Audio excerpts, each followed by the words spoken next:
ஒரு கோழி அடை வச்சேன். 20 நாள் ஆச்சு. அந்த கோழி படுத்து கிடக்கும் பார்த்தீங்களா, அது தற்செயலாக வெளியில் எந்திரிச்சு இற உறக்க போயிருந்துச்சு. வெளியில் போய் இப்படி நெளிச்சு விட்டு வரும். நான் முட்டையை பார்த்தேன். ஆச்சரிய மக்களே, 20 நாளாக ஆன போது 2 முட்டை லைட்டாக கொத்தி இருந்துச்சு. எனக்கு சந்தோஷம் தாங்க முடியல. குஞ்சு பொறிக்க போகுது அப்படின்னு சந்தோஷமாக காத்துக்கிட்டு இருக்கேன். திரும்ப வந்து அது படுத்துக்குச்சு. நேற்று 21வது நாள் தூக்கி பார்த்தேன். கோழியை தூக்கிட்டு 2 குஞ்சு வெளியில் வந்துருச்சு. அப்படியே வச்சுட்டேன். இன்னைக்கு காலையிலையும் தூக்கி பார்த்தேன், அதே 2 குஞ்சு. மத்தியானம் கிளம்பும் போதும் தூக்கி பார்த்தேன், அதே 2 குஞ்சு. 21 நாளைக்கு முன்னாடி எப்படி முட்டையை வச்சனோ அதே மாதிரி 8 முட்டை அப்படியே இருக்கு மக்களே. 2 முட்டை மட்டும்தான் உடைஞ்சி குஞ்சு வெளியில வந்துருக்கு. 8 முட்டை அப்படியே இருக்கு. எனக்கு அழுகை வந்துருச்சு. கூ முட்டையா இருக்கும் அப்படின்னு சொல்லிச்சு. உடனே நான் சொன்னேன், சரிம்மா என்ன செய்யறது, அது பொரிக்க மாட்டேங்குது, இதை எடுத்து ஆம்லேட் போட்டு தாங்கம்மா சாப்பிடலான்னு சொன்னேன். ஆம்லேட் போட முடியுமா? இப்போ என்னதான் செய்யலாம்? அவ்வளவுதான். பக்கத்துல போட்டுறாதீங்க.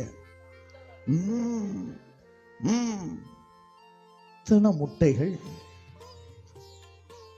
இயேசு என்ற தாய் கோழி அடை வச்சிருக்கு. 40 நாள் அடை காக்குமா. இந்த 40 நாளைக்கு பேரு வந்து தவசு காலம்னு பேராம். 40 நாள் அடை காக்குமா. பெரிய வியாழன் பெரிய வெள்ளி நெருங்கி வருமா. அது முடிஞ்சு ஒண்ணு வருமா. அது என்னது? ஈஸ்டர். ஈஸ்டர் வர்ற அன்னைக்கு முட்டை உடைஞ்சிருக்கணும். முட்டை உடைஞ்சிருக்கணும். புதிய படைப்பாக புதிய கோழி குஞ்சு போல அப்படியே வெளியில வந்து சிலு சிலுத்து நிக்கணும்.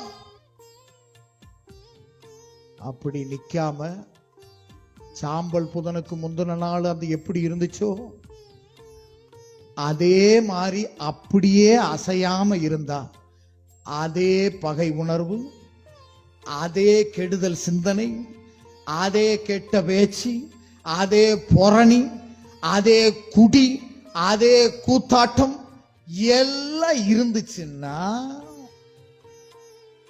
இந்த முட்டைக்கு பேர் என்னப்பா? உங்க பிள்ளைங்க தான் சொல்லுது, நான் சொல்லல. பிற நாளைக்கு சாமி இவரை கூட்டு வந்து எங்களை கூமுட்டன்னு சொல்ல வச்சிட்டீங்களே, அப்படி சொல்லப்படாது. ஓகே சரி, கூமுட்டதான் பரவாயில்ல அப்படின்னு சகிச்சு நம்ம வீட்டுக்குள்ளே வச்சுட்டா நாரும். தயவு செய்து மாறுங்க, இல்ல நாரிரும். ஞாபகத்துல வச்சுக்கோங்க. நம்ம யாருக்குமே பிரயோஜனம் இல்ல மக்களே. தலைய சுத்தி தூர் எறியணும்.